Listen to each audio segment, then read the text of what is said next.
ustedes que están presentes y a los que nos siguen por Facebook. Así que va a quedar grabado también esto, porque hay un poquito, de hecho, por ser transmitido en directo.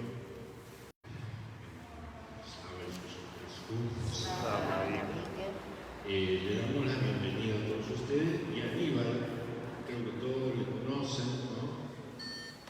De cuando era buena persona y ahora bueno, sigue siendo.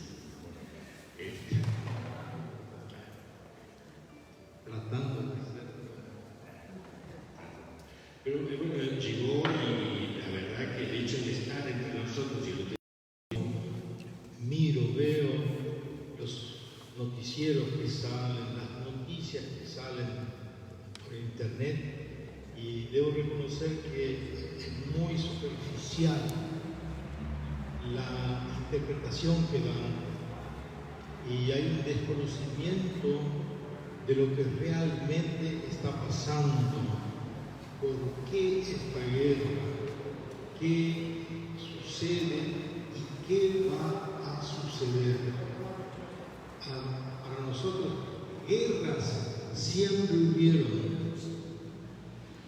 No hace poco en Siria, no hace poco Chechenia, no hace poco en todo el mundo mueren muchísima gente. Pero nos toca ahora porque esta guerra está en Europa y ustedes saben que el centro geográfico de Europa, el centro geográfico está en el territorio ucraniano. Ucrania está en el centro de Europa. Y es un país, uno de los países más grandes de Europa. Y todos nosotros tenemos un vínculo con Europa. Lo primero que yo quiero aclarar es que yo en este momento toda la información que yo voy a dar, el análisis que voy a decir, que voy a expresar, lo que voy a presentar, no tiene como fuente ningún dato clasificado, secreto, es todo público. Es lo que, y es todo lo que nosotros conocemos de la guerra. Yo tengo la suerte de poder escuchar a los especialistas en los canales que realmente son los que no están haciendo propaganda, porque hay mucha información falsa en respecto a la guerra.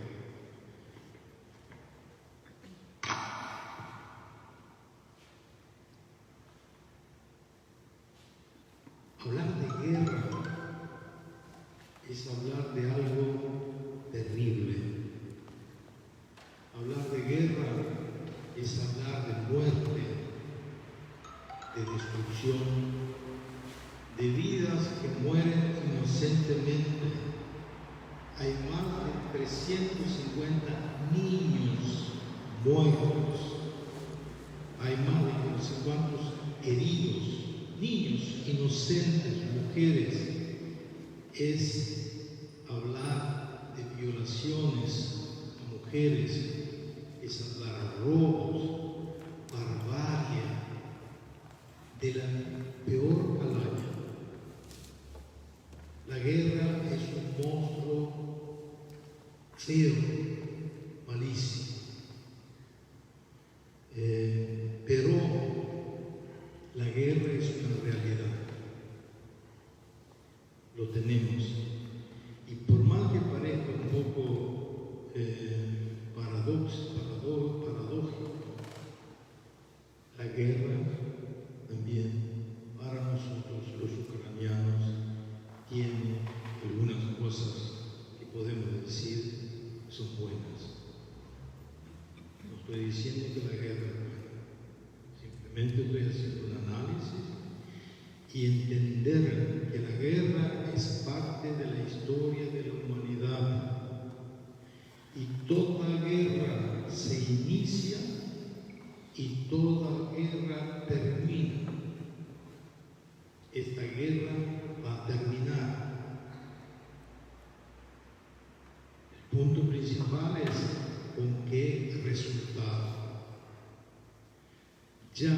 en este momento, el que inició la guerra,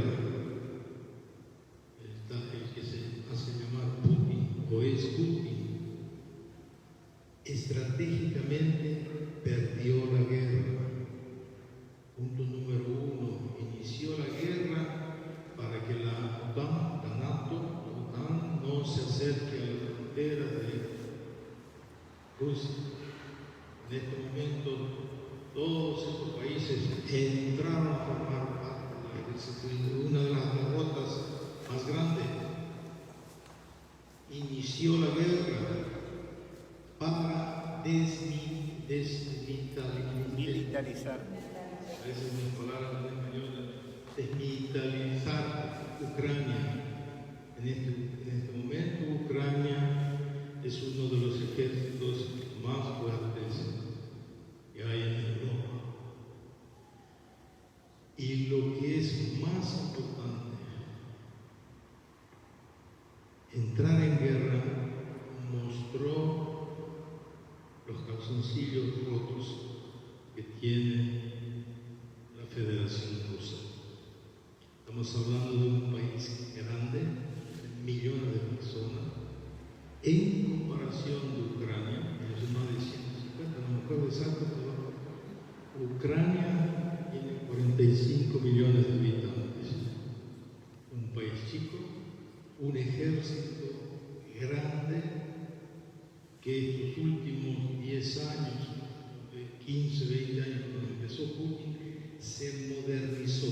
Todas las armas que tiene la Federación Rusa fueron heredadas de la Unión Soviética y ellos invirtieron millones de dólares para modernizar su arsenal militar.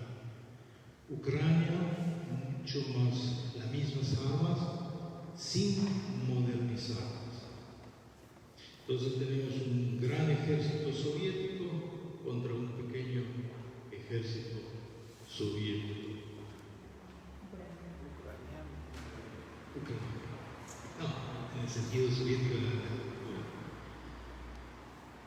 Hablar de guerra, podemos hablar desde el punto de vista político, podemos hablar desde el punto de vista social. Yo hoy, esta noche, voy a tratar, quiero hacer un poco, ver la guerra, esta guerra que nos toca, porque somos descendientes de ucranianos, desde un punto de vista religioso, desde el punto de vista de Dios, que Dios está presente incluso en esta guerra. Y Él es el que juega el papel principal porque es el Señor de la historia. Y es a quien nosotros entregamos nuestra vida y vivimos según Él. Yo voy a hacer un pantallazo rápido y después quiero que ustedes hagan la pregunta, porque si no se va. Yo voy a dividir en tres partes. La guerra que estamos viviendo ahora tiene una génesis. La guerra es una consecuencia de hechos históricos concretos que van mucho, de una época mucho más lejana hasta elementos concretos. Y la guerra, desgraciadamente, es un hecho que era prevedible. No se pudo evitar la guerra, porque evitar la guerra significaba que el agresor tendría que haber cambiado, el agresor tendría que haber reflexionado, y el agresor, que no es una persona, es Putin, claramente, con toda esta banda de personas que están alrededor de él, que son los que controlan las riquezas de la Federación Rusa, que es mucho dinero. Pero si nosotros vemos la realidad y no es de ahora, fuera de San Petersburgo, afuera de Moscú, la gente está viviendo como en el siglo pasado.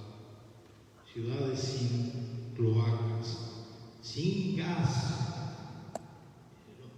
Ahí está lleno de estos reporteros que hacen, y podemos ver a un grupo de, ¿cómo llamarle?, empresarios que tienen millardes de dólares, no saben qué hacer. Una mala distribución de la riqueza.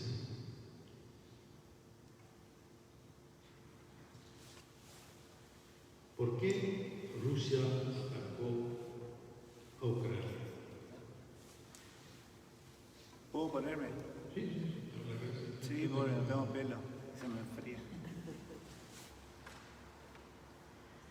Hay un estereotipo que se está repitiendo desde hace mucho tiempo, y es el estereotipo de que rusos y ucranianos son los mismos. Los ucranianos son rusos, son un solo pueblo. No hay diferencia entre rusos, ucranianos y bielorrusos.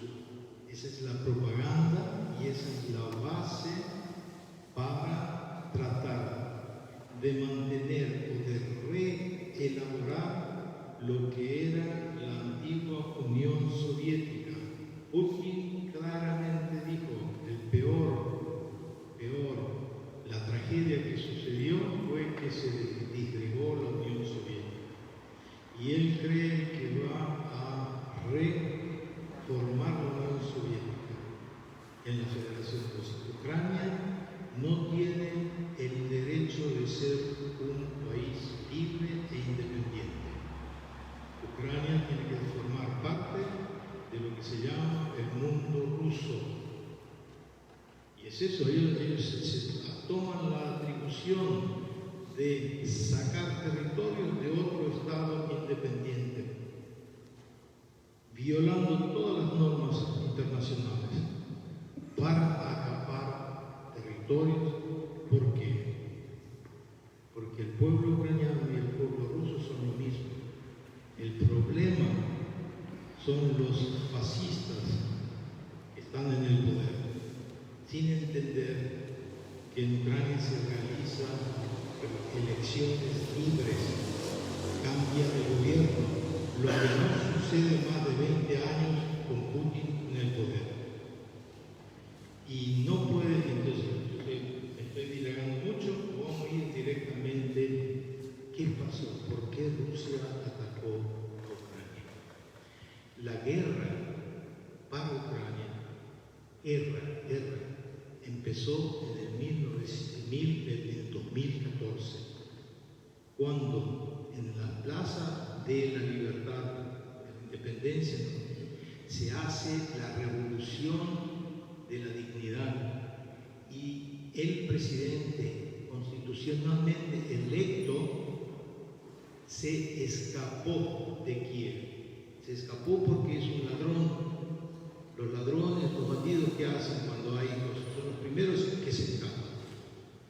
Se escapó, y en ese momento de debilidad, Rusia, la Federación Rusa, toma Crimea y toma la región de Donbass. Y se firma un acuerdo, y desde ese momento se empezó la guerra entre Ucrania y Rusia. Pero estaba localizada en una región. En el 2022 se invade todo el territorio ucraniano. En una noche, más de 150.000 soldados entran en un amplio, muy largo. Las fronteras son parece como 2.000 kilómetros de frontera, agregando que ellos entraron por Bielorrusia, que también se unió El plan era muy simple. El plan era muy simple y muy lógico.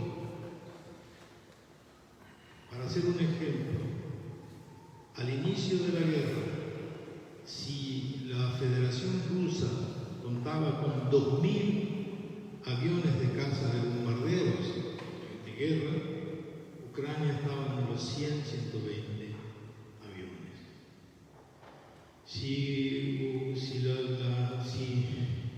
Desde el helicópteros, una diferencia abismal.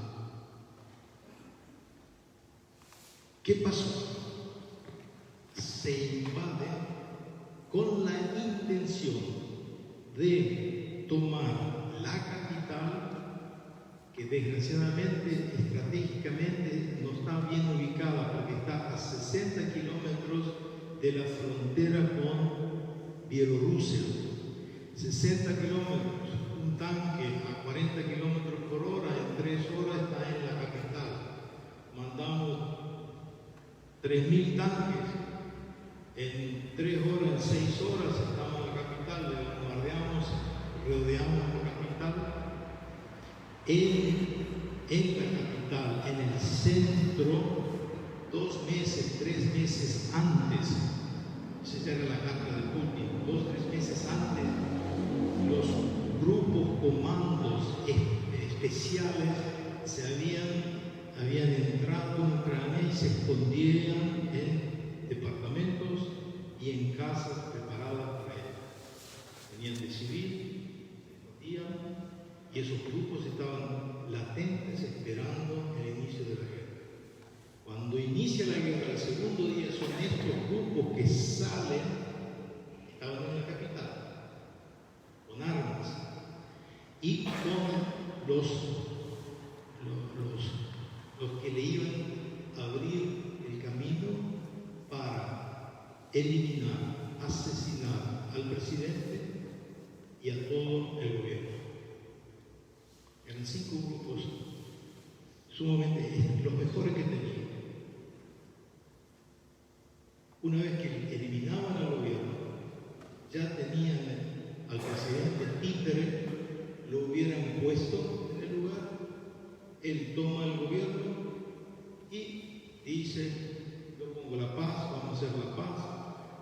Putin se retira y él inicia a gobernar de acuerdo con las normativas que le daban. 3 días los soldados llevaban comida para 3 días.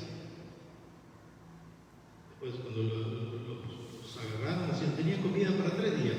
Era un paseo, vamos a ir a la capital. El gran problema, el error fundamental fue creer esa fábula, que en 3 días se podía conquistar Kiev. Y eso lo creyó Putin y todo su comando. Fue un error fundamental en la guerra. Pero, lastimosamente, los servicios occidentales se creyeron la misma cosa. El Pentágono, los encargados de las oficinas que hacen análisis, que ellos tienen todos los datos, ellos, y cuando un mes después, 2 meses después, ellos tuvieron que hacer una exposición delante del Congreso de los Estados Unidos, tuvieron que reconocer, porque ellos hicieron la predicción que en 3 días Kiev iba a ser tomada por los rusos. 5 días los máximos. Ese reporte de inteligencia de los Estados Unidos fue el reporte que lo conocían todos los países de la Unión Europea.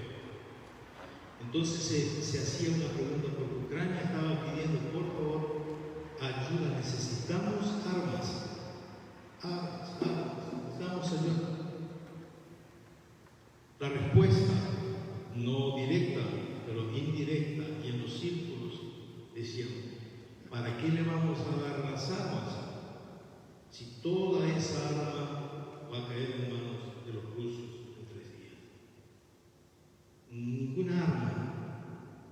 justificada, le entregaron. Salvo, y gracias a los Estados Unidos, que se le entregó armas portátiles, se llevan en el hombro, son los famosos Javelin, son tanques, se lo llevan en el hombro, 30, 40 kilos, llevan los armas. ¿Por qué decía? Porque esas armas que tienen un máximo de alcance de 6 kilómetros les va a servir al ejército después cuando ellos tengan que hacer la guerra de guerrilla. Toman poder, van a perder el poder, entonces van a tener que formar una guerra de guerrilla. Y los Estados Unidos le proponen, son 2 o 3 veces que le dijeron al presidente, le sacamos de Kiev, elija el país donde hacer el gobierno de la migración, no, el gobierno del exilio, porque según los cálculos, Ucrania no resistía, sobre todo Kiev, no resistía más de 3 años. Se topaban con el cura en pedo. El tercer día fue uno de los días más difíciles de la guerra.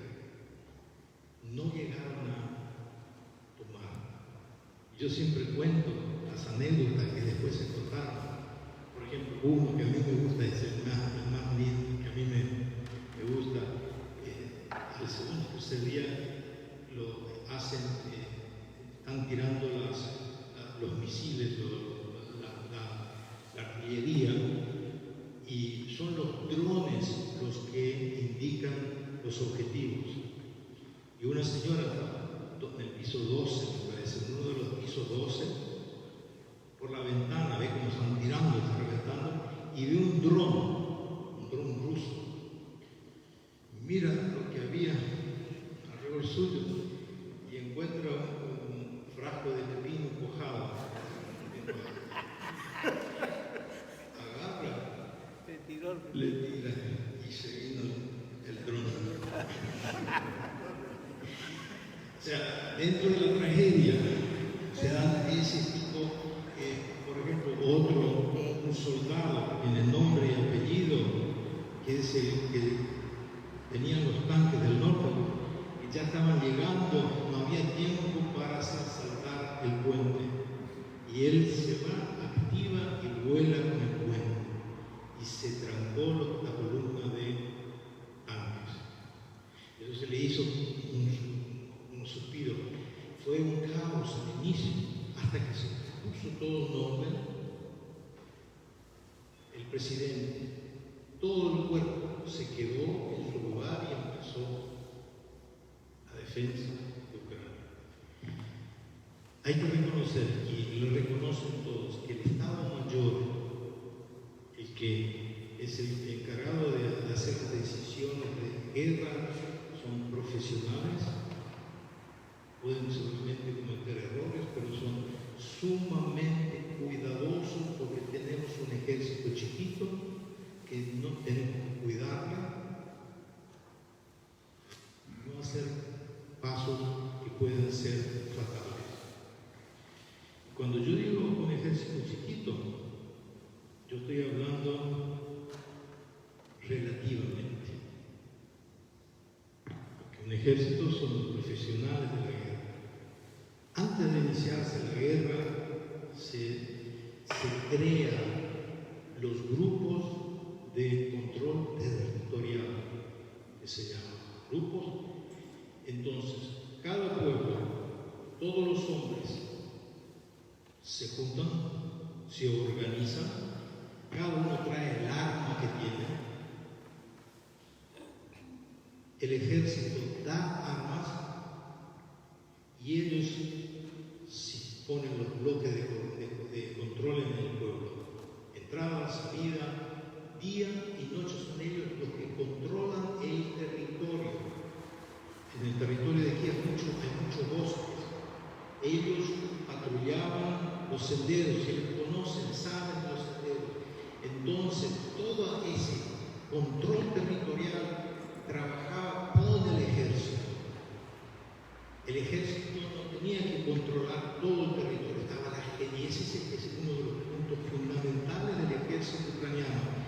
gente, los hombres que se pusieron, y sobre todo control de que no se roben las casas. Hay 7 millones de emigrantes que salieron de Ucrania, las casas están vacías, no existe, si hay robo, está la ley marcial. A las 8 o 9 de la noche se cierra, nadie camina de noche, se cierran, se buscan a los grupos, porque ellos se infiltran.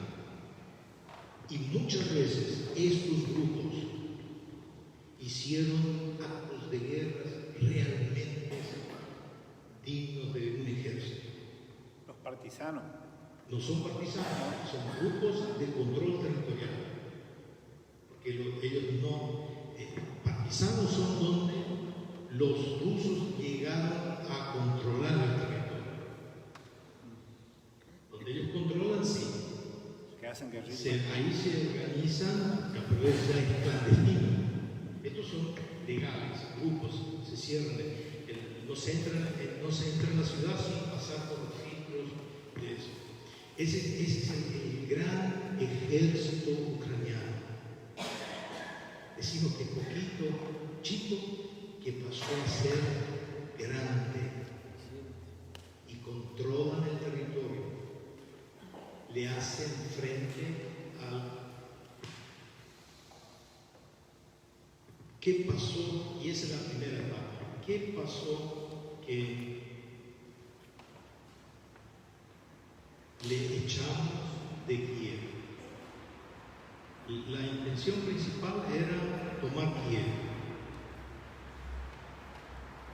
El segundo error de Putin fue haber esperado demasiado tiempo.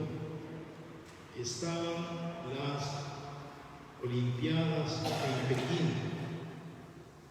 Se pusieron de acuerdo que Pekín, China, iba a apoyar a Rusia, pero que no inicie la guerra cuando están los Juegos Olímpicos, porque todo el mundo va a pasar, nadie va a hablar de él. Entonces se tuvo que esperar. Se esperó cuando ya empezó el deshielo, la nieve acumulada. Cuando hay mucha lluvia cae la nieve. La nieve se derrite, hay una cantidad de agua que hace que la tierra sea sobresaturada de agua y se hace un barro que no se puede. Un tanque se hunde. No. ¿Eso qué hizo? Que ellos tuvieran que usar solamente las carreteras principales asfaltadas. Entran hasta Kiev. Atrás venía un convoy de, ¿se acuerdan? Seguramente el 60 kilómetros en televisión, porque los americanos sacaron fotos, de 60 kilómetros de pertrechos militares, uno atrás de otro. Les dejaron pasar. Estaban cerca de la capital. ¡Pum! Se cayó un puente. Adelante. ¿Cómo se cayó otro puente atrás? ¿Qué hace? Salir para el barro. Así que tuvieron que estacionar. Y ahí entró la princesa de los armamentos ucranianos, los drones que no son pilotos, que no tienen pilotos, que vuelan autónomamente. Iban eligiendo el blanco. El blanco era, uno, los tanques de combustible, 62 tanques, camiones, tanques, cisternas, no hay más. Comida y los sistemas misiles, los tanques ni se preocupaban de destruir. Los sistemas de antirradares, que son muchos certificados. ¿Qué pasó? El ejército va aquí, van con los tractores, tanques. No hay más. No viene nadie, no hay. Hay que traer. Salen, se bajan, que va a ser un tanque sin combustible. Y ahí venía la caricatura esta nuestra, los chacareros, nuestros chacareros. llevaban el tractor para el pueblo. Todos esos tractores después le pasaban al ejército. Cuando termina la primera etapa, Ucrania tenía más carros armados, tanques, que al inicio de la guerra. Eran tanques soviéticos que llevaban.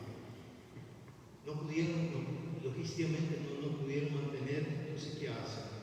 Un gesto de buena voluntad, se retiraron. No se retiraron, se escaparon. Sufrieron mucho daño. Se cansaron de tumbar tanques. No sé, en internet, en los grupos, uno tras otro. El Javelin es un arma sencilla. Es cuestión de. Se arrodilla, tiene 6 kilómetros de diferencia. Él tiene que verle al tanque, en un coso, cuando le pone en el centro del tanque, aprieta, sale disparando. El misil solo hace el trabajo. Ya no hace falta hacer nada, no hace falta hacer nada más. El misil le va a seguir al tanque, si se mueve, llega a una cierta distancia y levanta vuelo para arriba y cae en picada. La explosión hace que toda la munición que tiene el tanque revienta, no queda nada. Tanque grande, lo desarma. Porque ellos tienen el otro sistema que es por radio láser, lo ven en la pantalla, apretan, sale el misil, pero ellos le tienen que guiar con el láser. Si ellos se equivocan o se mueven, son un minuto que realmente vuela el tanque y se puede errar. Con esto no se erra, una vez que está 100% y hace Ucrania una defensa móvil. Acá grupo ataca, se escapa, ataca, se escapa, ataca, se escapa. Bien, de lejos, pum, pum, pum. Eso le proveyó Estados Unidos a ellos. Esos misiles le proveyó Estados Unidos a ellos. Estados Unidos. Misiles, y los otros, Gran Bretaña, eso. También de Gran Bretaña, que de grupos especiales. Y estos drones son hechos en Turquía. Pero uno de los últimos tiene los motores ucranianos. Hay una cooperación de los drones. Y dice que él baja porque la parte más débil del tanque es arriba. Arriba. Y aparte, la onda expansiva de arriba es mucho más fuerte que todo. Entonces, termina la primera etapa. Ellos se tienen que retirar. Y la capital vuelve a funcionar. Por eso yo estuve hace 4 semanas atrás, estuve en Kiev, en mi casa. Yo tuve que irme. Yo tuve que agarrar las valijas, cerrar la casa. Como yo, muchos millones de personas tuvieron que abandonar el país. Ahora se puede retornar. ¿Cuál fue el error? Para último, esa parte técnica. ¿Cuál fue el error de las fuerzas de Putin? La primera noche largan una oleada de misiles por toda Ucrania, pero el punto principal era destruir los sistemas antiaéreos. Son los sistemas de defensa, los misiles con radares, lo que vuelan le tiran. Esa noche no había un avión en el suelo. Estaban esperados. Todos volando. Se cambiaron de lugar. Ellos en el primer ataque destruyeron solamente un 30% del potencial antiaéreo, que son las antenas que no se mueven, las que están en el suelo, y el resto siguió funcionando. En este momento, Rusia no tiene el control aéreo de Ucrania. Los ucranianos tienen el control aéreo y no se puede ganar una guerra sin los aviones. Ellos vuelan en la zona donde ellos están lejos, no pueden volar. Se destruyeron más de 200 aviones. La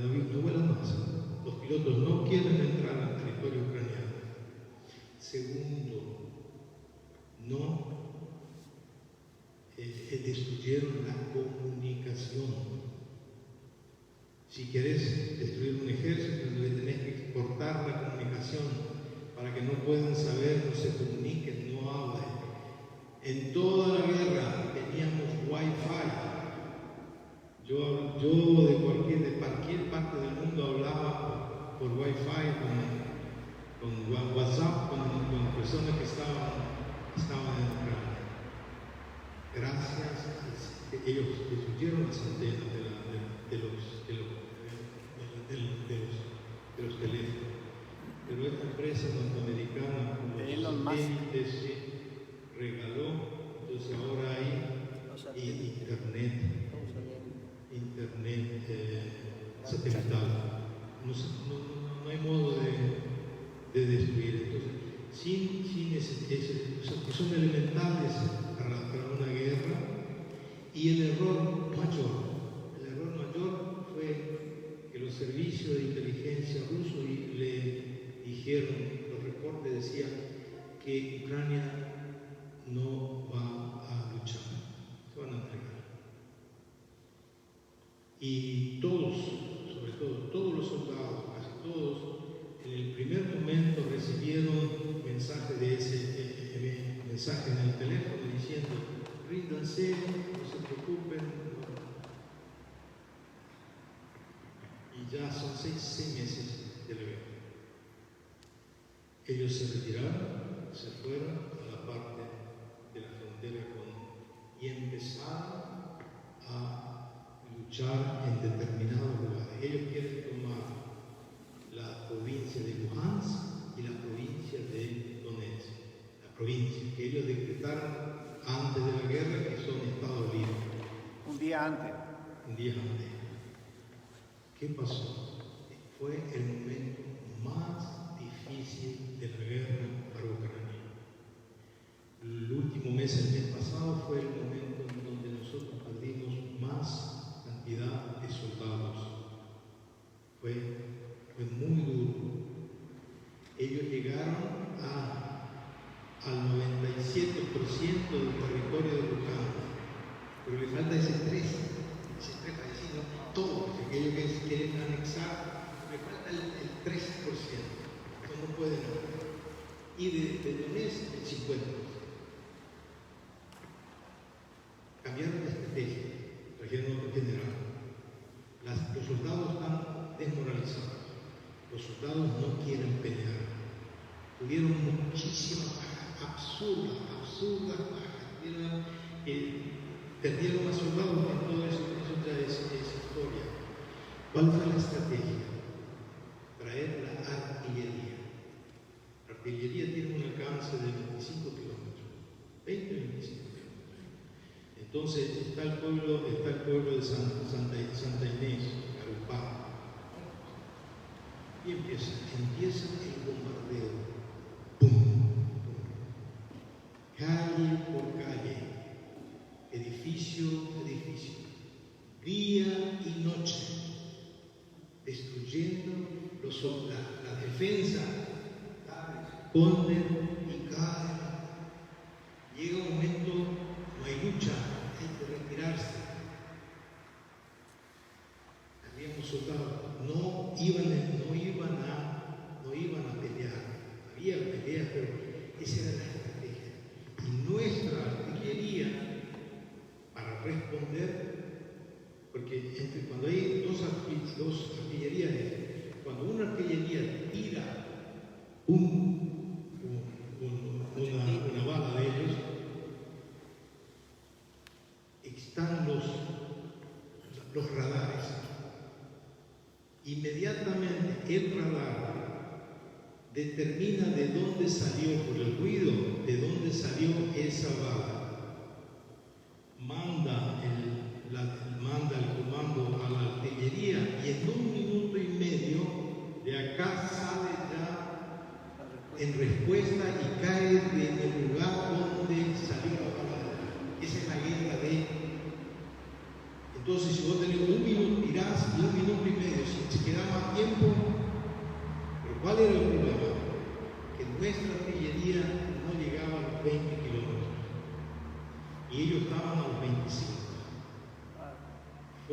cáncer. Y nosotros empezamos a ver. Y cada día, 1 kilómetro, 2 kilómetros, Rusia avanza, tomaron un pueblo, Serodonetsk, de que no había motivo de quedarse, lo arrasaron al suelo, no había lugar donde esconderse. Y el ejército mantenía y se retiraba, se iba retirando. Y en ese método ellos recuperaron varios en el norte, sobre todo Luhansk, y con esa metodología. Pero ahora, como bien dice, Jaimar, ¿qué sucede? Los Estados Unidos le dan cuatro sistemas de artillería. La novedad de esta artillería es moderna, ultra moderna. Él tiene, ahí depende del modelo, de 6 misiles a 8. Está sobre ruedas, no está en el suelo. Él se para, baja, se afirma la tierra y en menos de 1 minuto él tira los 8 misiles a un lugar exacto donde ella tiene programado por computadora. Pum, pum, pum, pum, pum, 8. ¿Sí? Se levanta y se mueve, Mientras él se va, las coordinadas, ¿quién da la coordenada? Los drones. Los drones vuelan, determinan en qué lugar y le dan el lugar exacto donde está, donde ellos quieren tirar la cosa. Porque es un sistema que es un cañón, tira como un cañón, la cabeza es un misil, llega hasta la altura máxima, el misil tiene propulsión propia, pero ya va en bajada, tiene navegación satelital, el móvil se puede mover, él le sigue, ya no se escapa más. El mismo cañón, ese tipo Hammer, tiene tres tipos de misiles. Es el mismo misil, simplemente que se le agrega más pólvora, algo más. 70 kilómetros, 120 kilómetros, 300 kilómetros. Yo acá prendo, cae en Iguazú.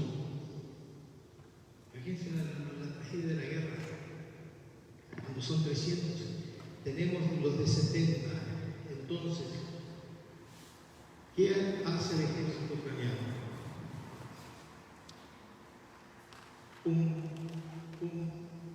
En una semana, 30 depósitos de municiones rusos. Ellos día y noche, para tirar día y noche, necesitan mínimo 2.000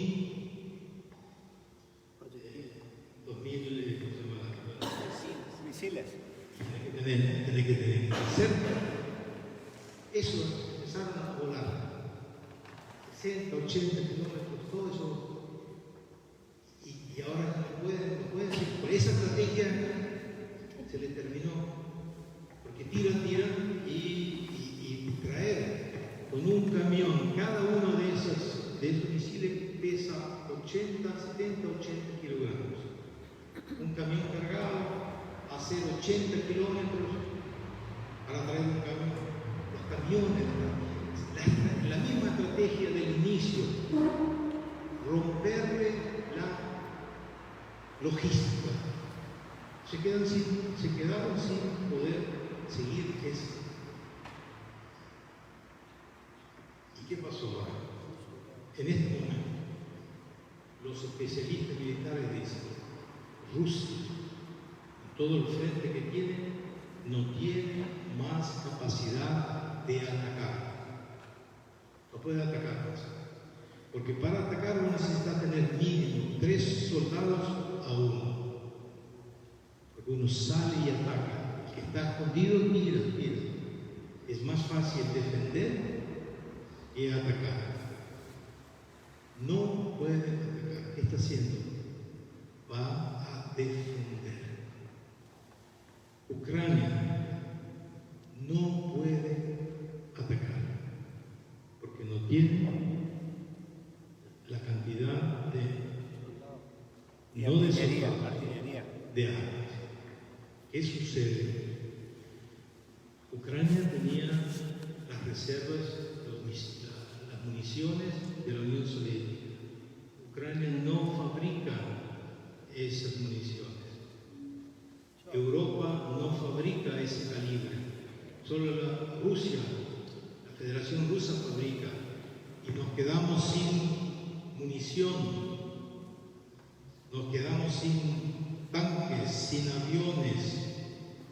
Se está agotando totalmente las armas. ¿Cuál fue la reacción número uno que ayudó? Todos los países de el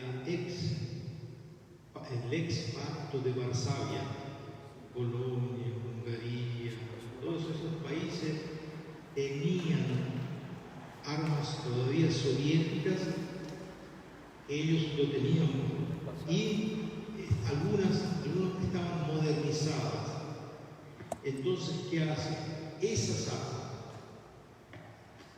entregan a los ucranianos, entregan algunos aviones MiG-28, y ese es lo que le mantuvo a Ucrania. Le dieron todas las municiones, tanques,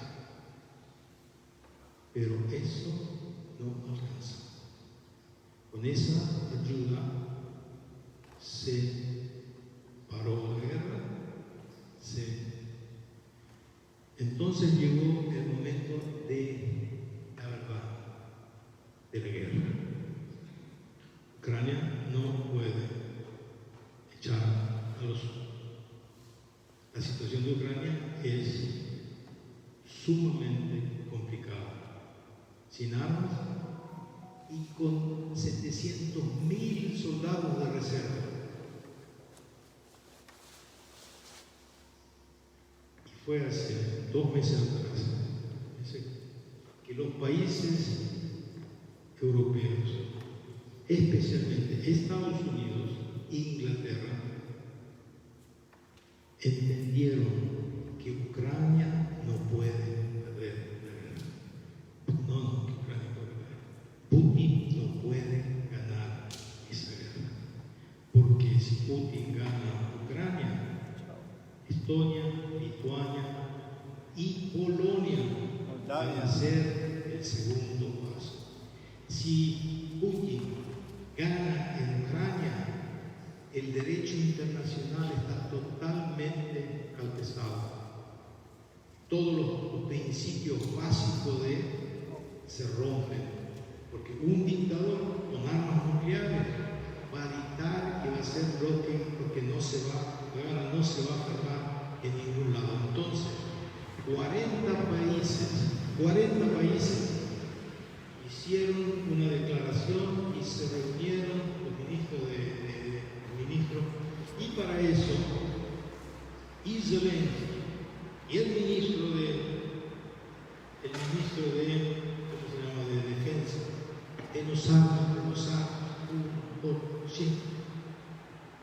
los Estados Unidos hacen un acto que repiten lo que pasó en la Segunda Guerra Mundial.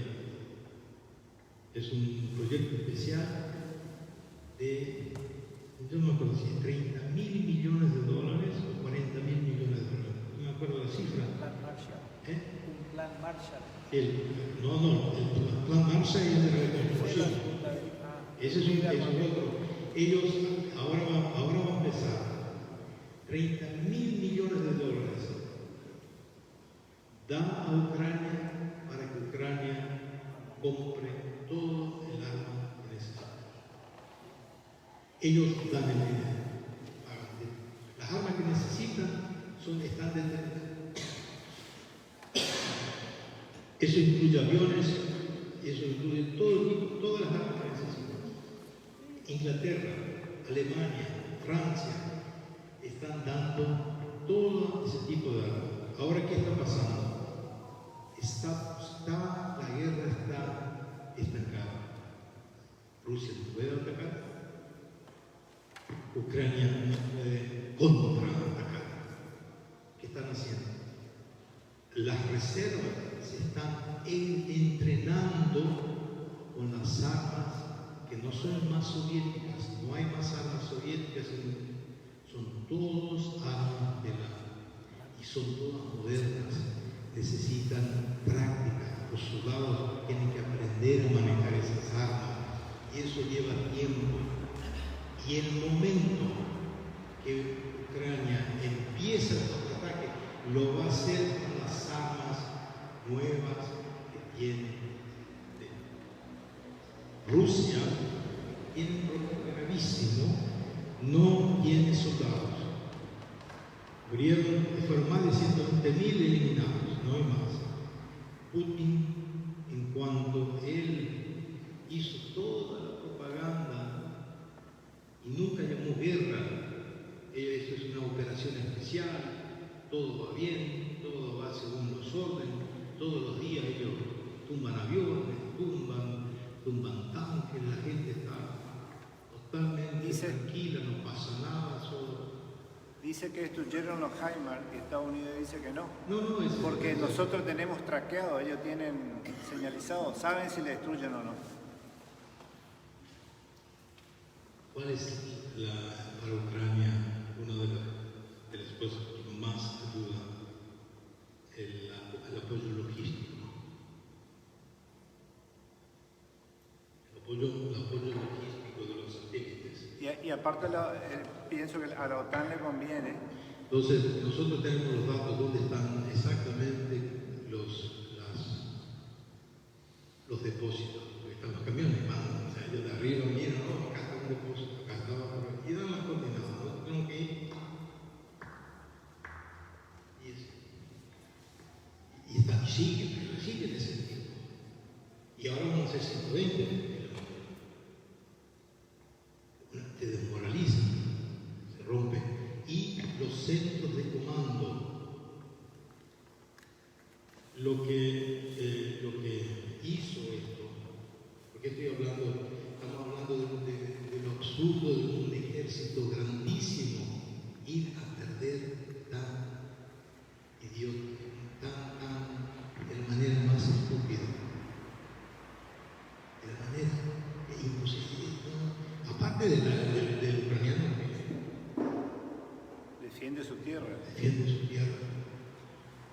Defiende. Los otros pelean de mala gana. Se me pasó una cosita que quería decirles de la guerra. El error de Putin de haber atacado y de no haber sabido que Ucrania. Y para conclusión, hago una conclusión y voy a pedir que hagan las preguntas. Yo al inicio dije que la guerra tiene para Ucrania cosas positivas. El punto primero, que es para nosotros una sorpresa, es el espíritu patriota que existe del pueblo, que no se veía. Es la hermandad, es el saber y el encontrarse como nación. Segundo, se rompió el mito de que los rusos y los ucranianos son iguales, son hermanos, pueden vivir en paz, juntos, unidos. Esa era la propaganda que venía de la Unión Soviética y mucha gente no veía mal que formemos una nación fuerte juntos. ¿Por qué vamos a separarnos? ¿Por qué vamos a dejarle a los americanos, a imperialistas, a esto, a aquello. No hacemos nosotros, nuestros hermanos, juntos, tener un... Ese mito se cayó cuando ellos tomaron primero. Recuperamos lo nuestro. Opa, si ustedes, nosotros qué somos. No, somos. Eso es una de las primeras cuestiones. Es ruso. No somos iguales. Y ahora cuando atacaron, mataron mujeres, niños, no hay más. No hay más. Se rompió totalmente. Se cae la mentira y el tema es de ruso, ucraniano, no puede ser hablar ruso y sos patriota ucraniano, no sé si se habla ruso. No. No es lo mismo, yo si hablo ucraniano, yo pienso en ucraniano. Yo hablo ruso, yo pienso en ruso. Se rompieron esos estereotipos. La cantidad de traicioneros, ¿cómo se llaman? Traicioneros, espías que trabajaban para los traidores. Recién se está limpiando de todos estos grupos que por dinero vendían y no veían mal que se está limpiando, Ucrania se está cristalizando y delante del mundo se presenta Ucrania con respeto y ya se está hablando que la OTAN va a ir a abrir las escuelas para aprender cómo se pelea en una guerra. Las técnicas, las estrategias y lo más importante fue que el ejército ruso es heredero del ejército soviético. Es un ejército sumamente burocrático, lleno de generales, lleno de normas. El comando da la orden, verticalmente el comandante tiene que cumplir la orden de tomar este pueblo. Mañana agarramos el pelotón, vamos. Los ucranianos le hicieron bolsa, retrocedían. Al otro día volvían el pelotón. Lo estaban ahí los ucranianos, hacían bolsa. Y esto decía, loco, esto no se dan cuenta. Hubo unos, ustedes se ríen, nosotros nos reímos, un aeropuerto, traían los aviones, no podían buscar 13 veces. 13, no una, dos, tres, 13 veces. Si no, comandante, obedece. Ejército ucraniano ya en el 2014 cambió de estrategia, adoptó la estrategia de la OTAN, de la pocos generales.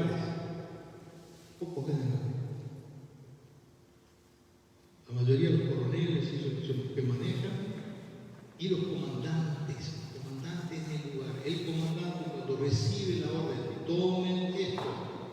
El comandante cuando llega, ve que no puede, él tiene la facultad de cambiar, dice voy a hacer esto, cambia en el campo de batalla y no recibe ninguna sanción, no hay presión. Si él hace bien está bien, si hace mal está bien, pero él en el campo de batalla hace la decisión. Y son esos momentos en los cuales los comandantes en campo hicieron maravillas de estrategias que son dignas de escribir un libro. Es absurdo, y ellos están desorientados, cambian y nosotros, el ejército ucraniano, eliminó 12 generales rusos, comandantes que están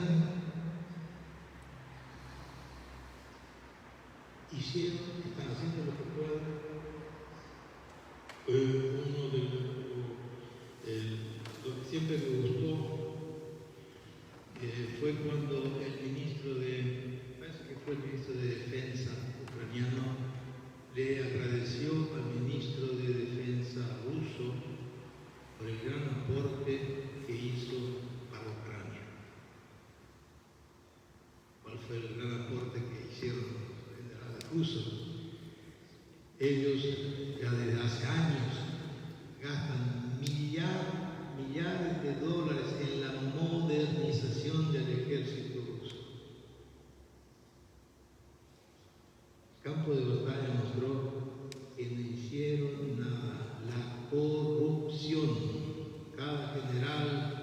se lleva su tajada, el otro se lleva, se ríe, se fundan sus grandes villas, son millonarios, son cosas, y realmente no llega, mostraban los tanques, y se me fíjate donde, en un banquito sentado, el que maneja el tanque. Nada, y esto dice bien porque los Hammer son 13, van con aire acondicionado, manejando con la computadora. Y la corrupción, y ellos hacían grandes desfiles, todos les tenían miedo, decían el ejército invencible. ¿Y cuál era? Cuando la cosa se estaba poniendo dura, ellos empezaron a decir: no estábamos peleando contra la Ucrania, estamos peleando contra todo el mundo, contra toda la OTAN. No, están peleando solo con los ucranianos, no hay un soldado, hay solamente se creó, se llamaba la Legión Extranjera, o grupos que voluntarios. forman parte, ¿cuántos son? 10.000, 5.000, no sé cuántos son, muchos los que van a pelear. Un ucraniano, pero ¿cómo hacer? Y en este momento, Putin no tiene salida. Y él en este momento lo que quiere es congelar para darle tiempo a... No preparó soldados, no tiene soldados. Y él sí llama a movilización general, se va a encontrar con una resistencia, porque hicieron un sondeo, él tiene el 75% de apoyo popular, pero entre los que tienen 19 años y 35, el apoyo es de 30%, y son los que realmente van a ir a pelear. Son los que tienen que ir a pelear. Los viejos no vamos a pelear, con ellos. Y decir que ellos tienen que ir a pelear va a provocar una crisis social, porque aparte están las sanciones económicas, que es otro tema, son económicas. Para terminar, de todos modos, un poco de... a los primeros días de la guerra existían las listas negras. Las listas negras eran las personas que tenían que ser eliminadas la primera, para que no haya resistencia al presidente Hitler. Y entre esas personas estaba nuestro patriarca. Había un grupo, así como un grupo que tenía la tarea de eliminar a la jerarquía al patriarca, así como al patriarca, al metropolita ortodoxo, no del patriarcado, y los arrestaron, y uno de los que eran del comando cantaba en el coro de la catedral. Y tenían un instrumento que le guiaba al misil para que se destruya la catedral. Le agarraron a estos grupos que estaban en la ciudad. Yo creo firmemente, es verdad, nosotros estamos lejos, nosotros no tenemos la sensación y tenemos la obligación de ayudar. Yo me remito a lo que dijo la Virgen María en varias ocasiones, que con oraciones se puede enfermar, se puede parar una guerra. Lo que hay que pedir es que la guerra se termine, se acorten los días de la guerra. Las oraciones nuestras son el arma más fuerte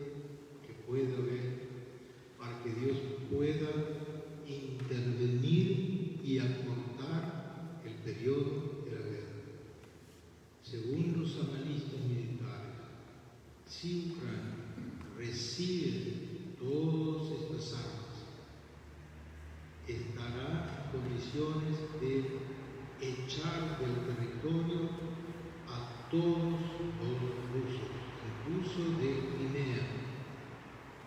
El problema está en que estos que están del otro lado asustan con una guerra nuclear, con utilizar armas nucleares.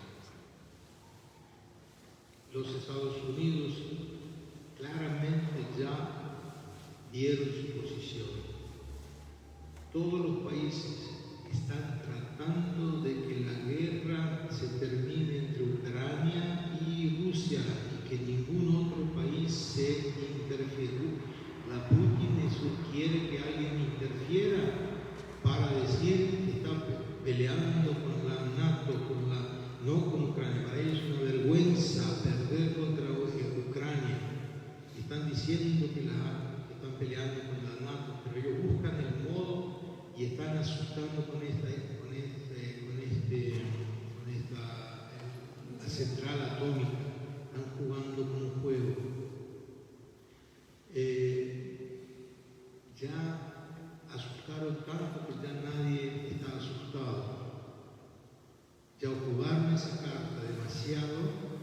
Los Estados Unidos dijeron que van a hacer, sobre todo Inglaterra, no van a esperar porque todas esas armas están monitoreadas desde el espacio. Saben en cada lugar donde hay cada arma. Si ellos ven que se están moviendo esas armas, una de las opciones es tirar una donde está el búnker de los que comandan. Una de las opciones, creo yo. Los mismos comandos intermedios no quieren, pero se va a terminar vamos a destruir el planeta porque perdieron la guerra. ¿Quién inició la guerra?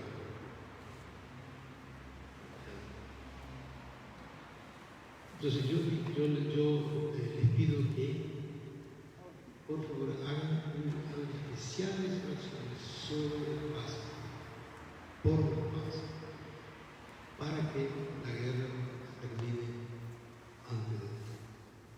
Disculpe que me alargué mucho, pero si hay preguntas empezamos con las preguntas. Pero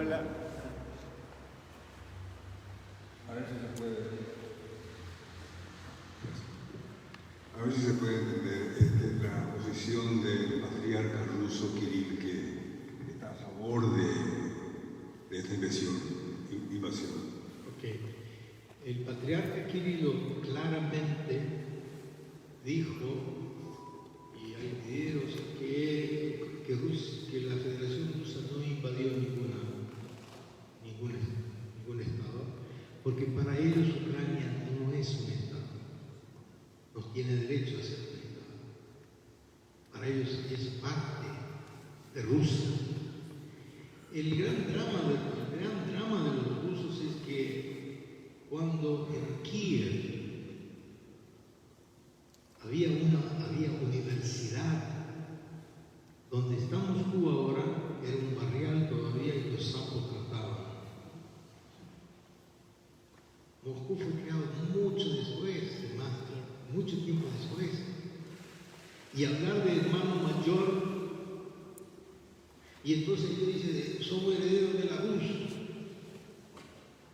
Herederos de la RUS son los ucranianos. Nosotros estamos acá. Entonces no tienen historia. No son hermanos mayores. Los ucranianos son hermanos mayores. Y uno de los instrumentos para mantener a la gente es la iglesia. Pero lastimosamente la iglesia ortodoxa rusa pasó a ser un departamento de la administración de Putin. Y un alto funcionario del Vaticano públicamente dijo que lo que tiene ahora la iglesia ortodoxa rusa es una ideología es una herejía. No puede ser que una iglesia cristiana pueda afirmar esa convicción y bendecir la guerra, la muerte, la destrucción. A ellos no les importa. Ellos destruyeron la iglesia católica del 46, se apropiaron de todas las iglesias y nunca hubo una palabra, nunca una palabra. Y yo le escuché al Kirill que él estaba muy de acuerdo con la invasión, apoyaba para ir a destruir a los homosexuales que hay en Ucrania. Dice que hay muchos homosexuales, eso, y por eso hay que invadir. Eso dijo, yo escuché y lo oí por la tele. Evidentemente, cuando uno dice una tontería tiene que darle algún justificativo. Entonces está eso. El occidente está corrupto, hay demoralización. Fiestas paganas. Putin es el baluarte de la ortodoxia, sabemos que eso es. En esa misma línea, ¿qué sucede con las comunidades de la Iglesia Ortodoxa rusa en el territorio ucraniano? La Iglesia Ortodoxa rusa del Patriarcado de Moscú en Ucrania se encontró con un dilema. Desgraciadamente, la jerarquía no hizo una clara definición del Estado. ¿Qué pasó? Las comunidades se pasan a la Iglesia Ortodoxa ucraniana. Son las comunidades, son los sacerdotes en las parroquias. El metropolita del Patriarcado de Moscú habló, pero nunca dijo Putin es el agresor. Después uno o dos obispos dijeron algo, pero como iglesia lo único que dijeron es no vamos a nombrar más al patriarca en la liturgia. Pero eso no significa nada porque ellos canónicamente están inseridas y son parte de la Iglesia Ortodoxa rusa. Ya hay un gran movimiento para que se prohíba la Iglesia Ortodoxa rusa en el territorio ucraniano. Algunos intendentes prohíben ya, pero a un nivel local. Pero nosotros estamos en guerra, no podemos abrir otro frente interno cuando hay personas que no entienden de buena voluntad. No es el momento que empecemos a hacer, va a llegar el momento en el que todos van a tener que rendir cuentas. Y tanto Laura, toda la Laura, eso no tiene que estar en manos de los rusos, de la iglesia ucraniana. ¿Y qué hay de cierto? Yo siempre veo que ellos destruyen los museos, iglesias también. Es ucraniano, toda la cultura que deben destruir. todo lo que es ucraniano destruyen. Todo que no se habla ucraniano. Infraestructura ucraniana destruyen. En los lugares donde ellos pueden, porque Ucrania es grande. Hay grandes extensiones, la guerra no los toca, salvo cuando tiran los misiles. Puede llegar a los lugares. La vida continúa. Muchos lugares, Kiev, por ejemplo, tienen limitaciones. Hay lugares donde se sigue trabajando, menos trabajo porque los hombres están en guerra, muchas mujeres se fueron, muchos trabajos que no hay mano de obra, pero se reestructura, se ve modo. Algunas empresas se fueron al parte occidental. Todas tienen y lo más importante, Ucrania es candidata a ser parte de la comunidad europea.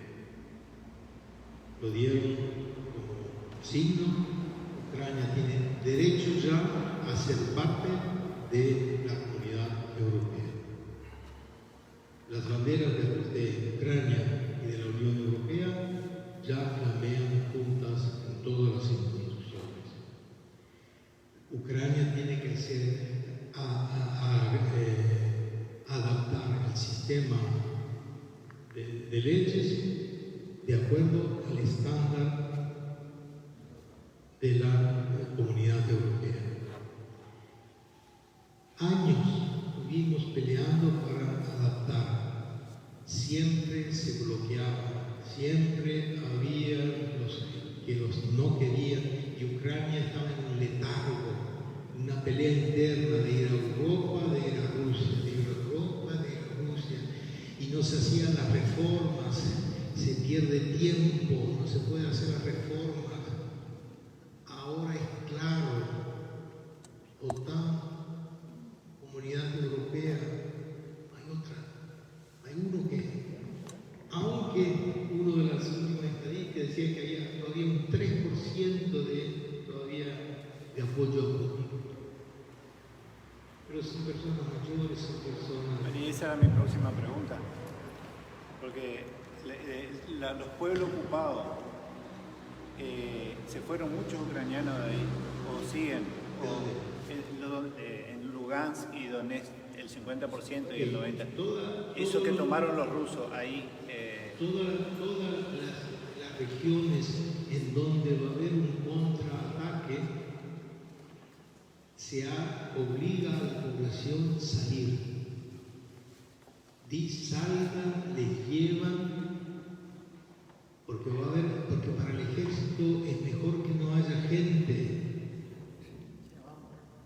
Pero ese drama no quieren irse. Y ese es el problema. Las mujeres, las jóvenes se van, pero no quieren irse. Y hicieron una ley, dice hay que llevarlos a la fuerza. ¿Cómo llevan a la gente a la fuerza? Firman un papel, me quiero quedar, yo recibo.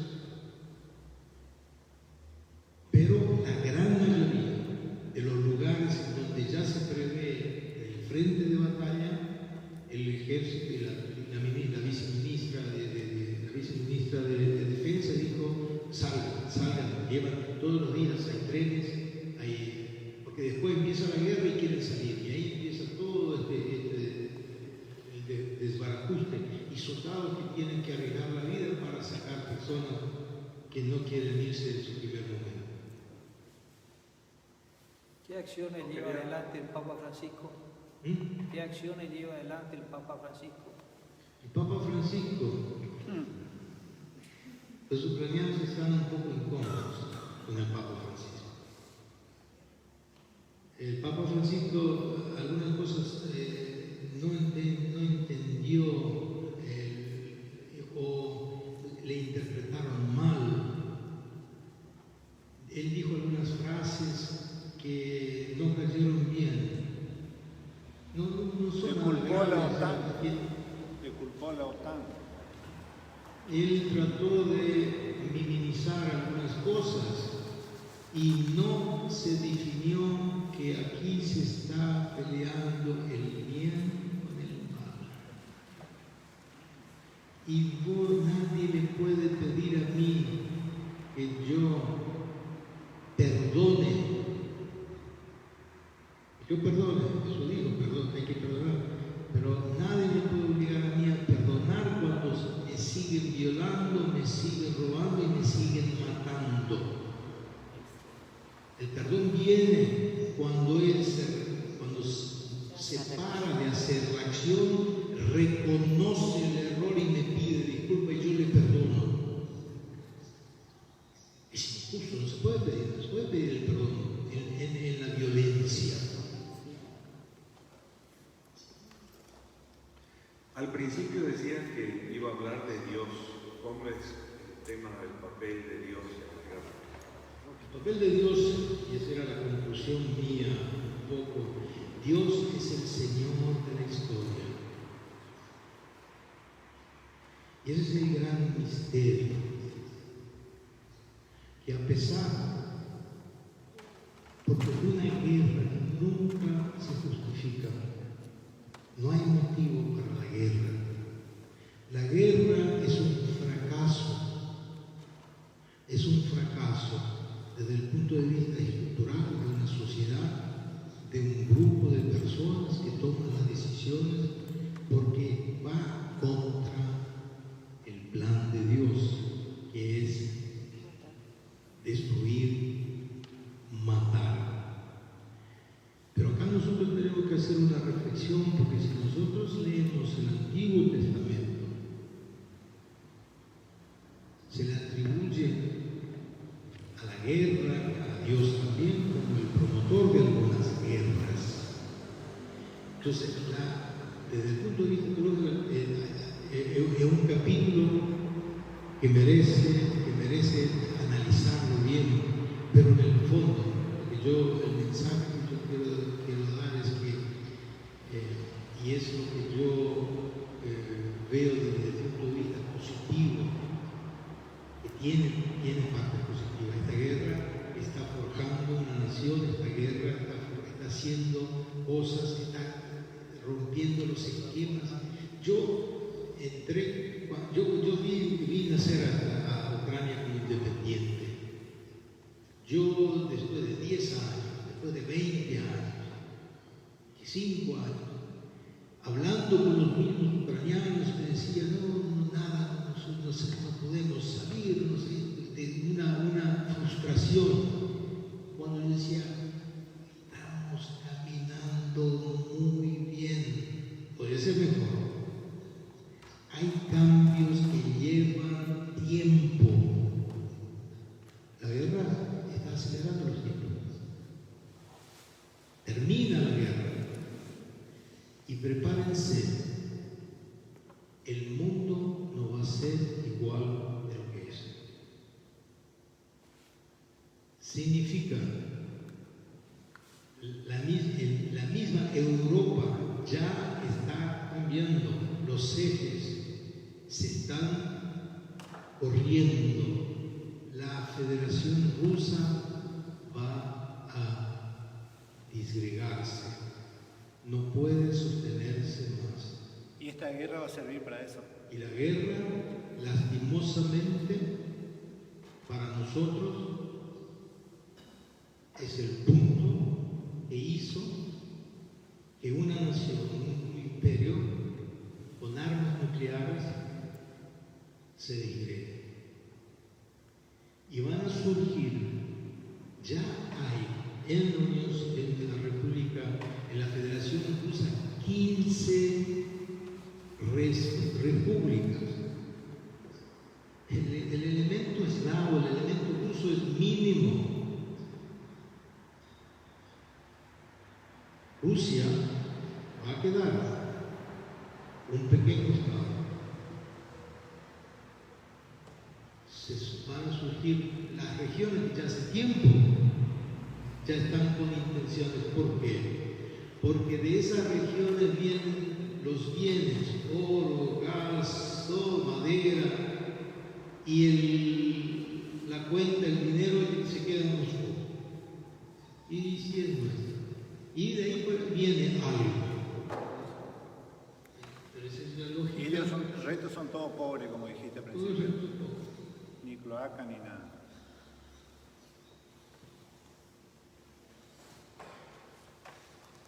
Lo que hicieron en Chechenia, que no pudieron, demolieron todo y después ahí sí fueron.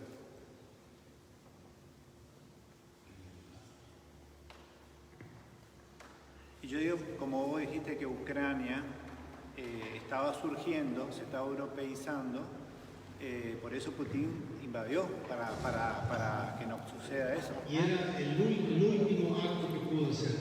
Otra cuestión. Yo soy sumamente positivo. Lloro por los muertos. Vamos a tener años de sanación. Una mujer violada tiene su dolor por muchos años. Los hijos sin padre. Me contaba una señora que estaba con el hijo, pasaba la frontera y el hijo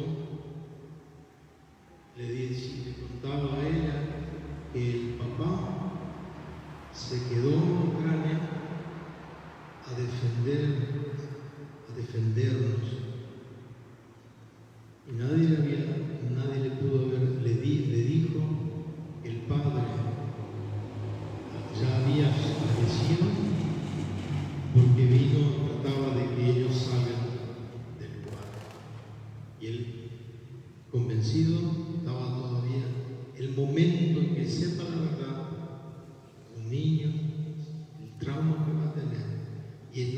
mundo hay miles de historias, dramas terribles. Y por eso nuestra obligación es hacer el aporte de la solución. Hagan algún tipo de sacrificio. Colaboren con la obra de Dios de que se supere estos momentos. Y sobre todo, y yo no creo que Dios va a permitir que el mundo se destruya. Es de Él el mundo. Y el diablo, por más que quiera, no le va a dejar. Dios no lo va a dejar que se muera. Y no hay que tener miedo. Por más que cacaré. Eso de las armas nucleares, yo le escuché a un especialista y dice que es solo para disuadir, como amenazar, porque de tirar no va a tirar primero, los comandantes que tienen que ejecutar quieren vivir, porque sabe que desaparecen, o sea, es amenaza, ¿no? Bien, vamos a agradecerle a Aníbal por todo lo que ha dicho. También para hacer eco, ustedes saben que estas dos cosas son sorpresas, lo de hoy y les va a suceder el lunes, y que los invito. El lunes vienen de Buenos Aires caminando con la imagen de Luján y quieren pasar por acá para rezar por la paz.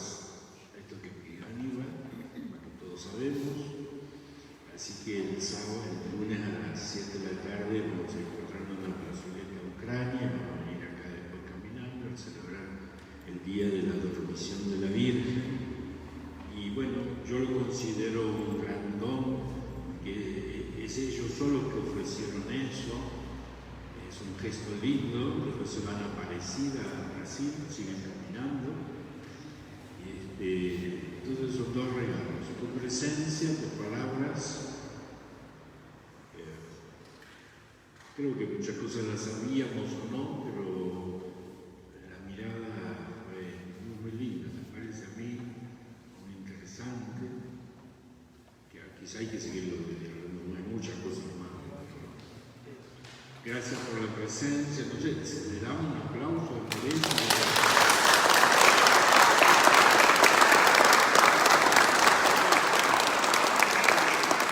No lo mereces, es porque no sé si uno ya se queda así, uno sabe si es esta cosa hay que aplaudir o no, porque vieron, es una situación tan compleja.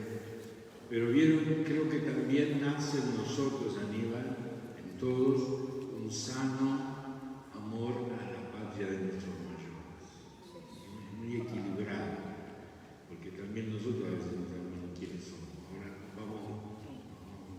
Bueno. Buenas noches, gracias. Gracias, Padre.